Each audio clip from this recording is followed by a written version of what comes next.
Y Shias and Sunnis fight each other.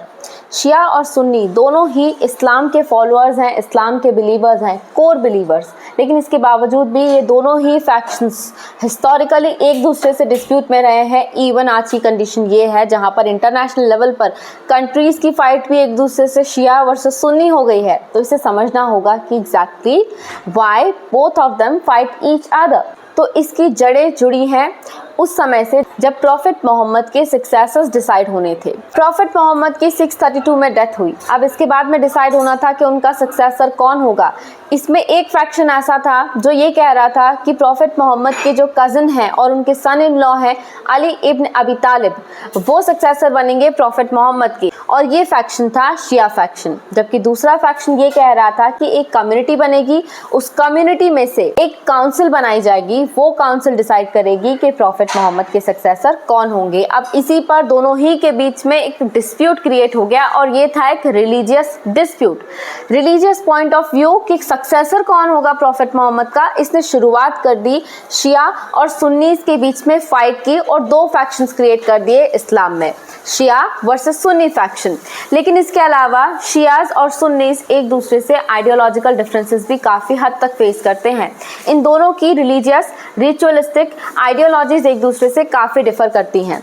इसके अलावा आज की कंडीशन ये है जहाँ पर पॉलिटिकल और सोशल फैक्टर्स शियाज और सुन्नीस की फाइट को एक दूसरे से काफ़ी ज़्यादा बढ़ा देते हैं। इवन हिस्टोरिकली भी शियाज और सुन्नीस की फाइट पॉलिटिकल और सोशल फैक्टर्स की वजह से बढ़ी है। जैसे कि ईरान में क्लर्जीज बने थे शिया क्लर्जीज। अब इन शिया क्लर्जीज ने 20th सेंचुरी में जो दूसरी कंट्रीज थी जैसे कि सीरिया, लेबनान, बहरीन, इराक, इन सभी में अपना इन्फ्लुएंस बढ़ाना शुरू किया और इन्होंने वहाँ के जो शिया फैक्शंस थे और जो शिया फॉलोअर्स थे उनको सपोर्ट करना शुरू किया। अब उसकी वजह से ये जितने भी रीजंस थे इनमें चलने वाली सरकार के सुन्नी फैक्शंस जो थे उनको दिक्कत होने लगी। अब इसकी वजह से पॉलिटिकल डिस्प्यूट क्रिएट होने लगा शियाज और सुन्नीस के बीच में और कंट्रीज के बीच में शियाज और सुन्नीस को लेकर। अब यही हालत हम आज भी देखते हैं जब रीसेंट कॉन्फ्लिक्ट्स दो कंट्रीज या कई कंट्रीज के बीच में शियाज और सुन्नीस को लेकर क्रिएट होती हैं। वैसे तो मेजॉरिटी मुस्लिम्स सुन्नी हैं वर्ल्ड में, लेकिन कुछ ऐसी कंट्रीज हैं जो बहुत पावरफुल हैं और वो मेजॉरिटी शिया हैं। जैसे कि ईरान एक शिया कंट्री है, वहाँ की जो गवर्नमेंट है वो शिया है और उनके पास में बहुत स्ट्रॉन्ग पावर वो होल्ड करते हैं। जबकि कुछ दूसरी कंट्री जैसे कि पाकिस्तान, वो एक सुन्नी कंट्री है और ईरान और पाकिस्तान की एक बहुत बड़ी जियोपॉलिटिकल राइवलरी का रीजन शिया वर्सेस सुन्नी फैक्शन है। ईरान शिया और पाकिस्तान सुन्नी, इन दोनों ही के बीच में एक रिलीजियस और पॉलिटिकल डिस्प्यूट है शियाज और सुन्नीस को लेकर। अब शियाज और सुन्नीस जो है वो एक दूसरे से फाइट करते हैं आइडियोलॉजिकल बेसिस पर, पॉलिटिकल बेसिस पर इन दोनों की रिलीजियस प्रैक्टिसेस भी एक दूसरे से मैच नहीं होती।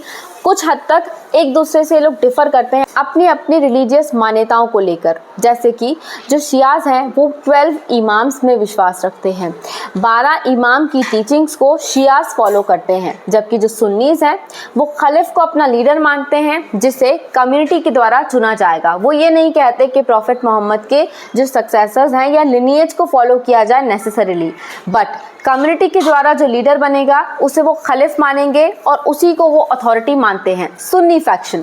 अब सुन्नी फैक्शन जो है वो सुन्ना में और हादिथ में विश्वास रखता है। सुन्ना मतलब प्रॉफिट के एग्जाम्पल्स और हादिथ का मतलब हो गया जो प्रॉफिट मोहम्मद की सेइंग्स थी, उनकी टीचिंग्स थी, उन सभी में सुन्नी फैक्शन विश्वास रखता है। जबकि जो शिया फैक्शन है वो इमाम्स की टीचिंग में विश्वास रखता है, कुरान पर विश्वास रखता है और हादिथ पर विश्वास रखता है। वो इमाम्स की टीचिंग्स में विश्वास रखते हैं और लॉजिक और रीजनिंग का इस्तेमाल करते हैं। ईरान को हम देखते हैं, ईरान जितना रिलीजियस है उतना ही लॉजिक और रीजनिंग को फॉलो करने वाली कंट्री भी है। तो ये जो रिलीजियस डिस्प्यूट और पॉलिटिकल डिस्प्यूट है शियाज और सुन्नी फैक्शन के बीच में, ये हम वर्ल्ड लेवल पर देख सकते हैं, इवन कंट्रीज के बीच में भी।